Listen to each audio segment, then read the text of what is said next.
Hello दोस्तों, कैसे हैं आप सब। आज की हमारी कहानी है भाभी माँ। किस्मत का खेल देखिए। बरखा उस घर में बहू बनकर आई थी जहाँ ना तो लाड चाव करने वाली सास मिली और ना ही नखरे दिखाने वाली कोई ननद। मिले तो सिर्फ हुक्म चलाने वाले ससुर और उनके आज्ञाकारी बेटे दिनेश, जिससे बरखा की शादी हुई। और हाँ, साथ में मिली एक 5 साल के छोटे से नटखट तेवर की जिम्मेदारी। बरका को वैसे ही बच्चों से बहुत प्यार था। जल्दी ही देवर मनीष से घुल मिल गई। मनीष बरखा को भाभी माँ पुकारता था। मनीष उसके ससुर का दूसरी पत्नी से हुआ पुत्र था, यानी कि दिनेश के सौतेला भाई। दरअसल जब दिनेश बाबू 15 वर्ष के थे, तभी उनकी माँ का एक असाध्य बीमारी से निधन हो गया। परिवार वालों और समाज के दबाव के कारण दिनेश के पिता रामेश्वर जी ने दूसरा विवाह कर लिया, ताकि दिनेश को माँ का लाड प्यार मिल सके। रामेश्वर जी की दूसरी पत्नी से भी कई सालों बाद एक पुत्र मनीष हुआ।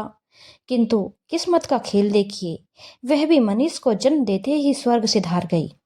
उस वक्त दिनेश बाबू 20 वर्ष के हो चुके थे।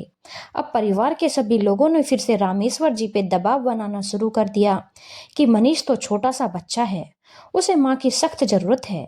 किंतु इस बार रामेश्वर जी ने किसी की नहीं सुनी। उनका मानना था शायद उनकी किस्मत में पत्नी का सुख नहीं है और बच्चों की किस्मत में माँ का। बरखा धीरे धीरे अपनी गृहस्थी में रच बस गई। जब उसे उसका देवर भाभी माँ कहता, तो एक पल को भूल ही जाती कि वह उसका बेटा नहीं है। मनीष सारा दिन बरखा का पल्लू पकड़े भाभी माँ करके उसके आगे पीछे घूमता रहता। धीरे धीरे मनीष भी बड़ा होता जा रहा था। बरखा ने मनीष को योग्य परिवेश देने में कोई कसर नहीं छोड़ी। मनीष भी बरखा के बिना कोई काम नहीं करता। हर कार्य में उसे बरखा की मदद चाहिए होती। और कब मनीष बरखा को भाभी माँ से माँ कहने लगा, पता ही नहीं चला। हालांकि रामेश्वर जी यह देखकर बहुत खुश होते कि बरखा ने मनीष को एक माँ जैसे ही प्यार दिया है।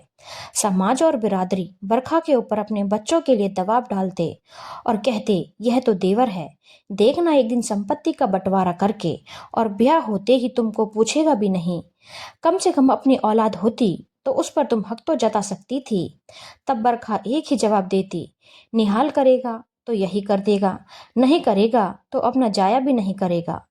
एक दिन उसने अपने पति से कहा, सुनो जी, हमारी अपनी तो कोई औलाद होने से रही और मुझे मनीष में ही अपना बच्चा नजर आता है, तो क्यों ना हम कानूनी कार्रवाई करके मनीष को ही गोद ले लें। क्या बकवास कर रही हो तुम? मनीष मेरा भाई है, अब मैं अपने भाई को बेटा ही बना लूं क्या? हाँ, तो इसमें बुराई क्या है? वैसे भी तो हम उसको माता पिता के जैसे ही ख्याल रखते हैं। इस बात पर दिनेश बाबू ने कुछ भी जवाब नहीं दिया और कहा, तुम्हारी जो इच्छा हो वह करो, पर पिताजी से एक बार बात कर लेना। तब बरखा ने अपने ससुर से यह बात कही। कुछ देर तो उन्होंने कुछ विचार विमर्श किया, फिर उन्होंने आखिरकार हाँ ही कर दी, क्योंकि वह भी चाहते थे कि बरखा को अपना बेटा और मनीष को अपनी माँ मिल सके। सभी कार्रवाई पूरी होते ही मनीष उनका बेटा बन गया। मनीष ने भी इस रिश्ते को निभाने में कोई कसर नहीं छोड़ी। ऊंची नौकरी के लिए मनीष को विदेश जाना पड़ा। सभी लोग फिर उसे कहते, अब नहीं आने वाला तुम्हारा बेटा वापस, देख लेना एक बार जो विदेश की हवा लग जाती है वहीं का होकर रह जाता है। और वैसे भी वह तुम्हारा सगा बेटा थोड़ी है जो तुम्हारे बारे में इतना सोचेगा। किंतु बरखा को अपनी परवरिश पर पूरा विश्वास था। दिन रात मनीष को याद करते करते एक एक दिन बरखा की तबीयत ज्यादा खराब हो गई और अगले ही दिन मनीष विदेश से अपनी माँ बरखा से मिलने आ गया। उसने कहा, अगर आपकी जगह मेरी सगी माँ भी होती तो शायद मेरा इतना ध्यान कभी नहीं रखती। मुझे माँ से भी ज्यादा प्यार दिया है। मैं जानता हूँ असली माँ कैसी होती है। मैंने तो हमेशा आपको ही अपनी माँ के रूप में देखा है। और अगर आपकी इच्छा है कि मैं हमेशा आपके ही पास रहूं, तुम मुझे नहीं करनी विदेश में जाकर नौकरी। मैं नहीं चाहता मेरी माँ अपने बेटे से मिलने के लिए भी तरसे। यहाँ मेरे लिए नौकरियों की कमी थोड़ी ही है, किंतु विदेश में मुझे माँ कहाँ मिलेगी। और यहाँ रहकर मैं कम से कम में मेरी माँ के साथ तो रहूंगा। मैं दुनिया को झूठा साबित कर दूंगा कि देवर कभी बेटा नहीं बन सकता। मैं हमेशा आपका बेटा हूँ और रहूंगा। और ऐसा कहकर वह अपनी माँ से बच्चों की तरह लिपट गया। यह देखकर सभी की आंखें नम हो गई। धन्यवाद दोस्तों।